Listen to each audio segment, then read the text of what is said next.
வணக்கம் நண்பா, நான் உங்கள் ஜான் ஜெய்டி. இந்த வீடியோ பார்த்துட்டு நிறைய பேர் பார்த்தீங்கன்னா கமெண்ட் பண்ணியிருந்தாங்க. அதாவது இது வெறும் கதை மட்டும் இல்லைங்க. உண்மையிலேயே பார்த்தீங்கன்னா இதெல்லாம் நம்ம பண்ணியிருக்கணும், நம்ம கேள்வி கேட்டிருக்கணும்.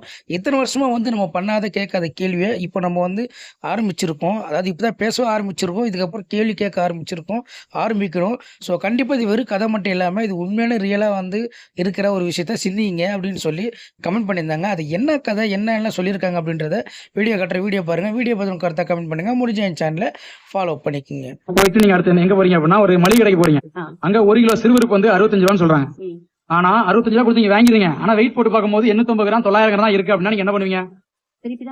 கேள்வி கேட்பீங்களா? அதே மாதிரி நீங்க ரேஷன் கடைக்கு போறீங்க. 20 கிலோ அரிசி தர வேண்டிய இடத்துல 16 கிலோ 17 கிலோ அரிசி தரும்போது நீங்க அங்க என்ன பண்ணிட்டு இருக்கீங்க?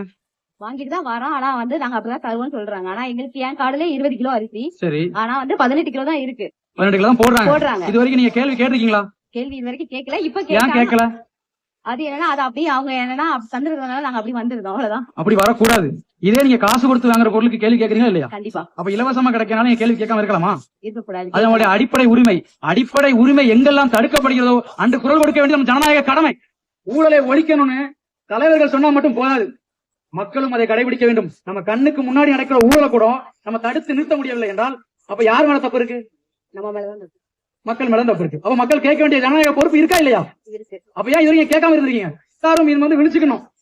இது வரைக்கும் ஏமாந்த வரைக்கும் போதும். ஊழலற்ற ஒரு சமுதாயத்தை உருவாக்கணும் அப்படின்னா ஒரு மாற்றத்தை தேடுங்க. அந்த மாற்றம் இப்ப நம்மளை தேடி வருது. தமிழக வெற்றி கழகம்ங்கிற ஒரு வழியில நம்மளை தேடி வருது. தேடி வரும்போது இறுக்கி பிடிச்சுக்கோங்க.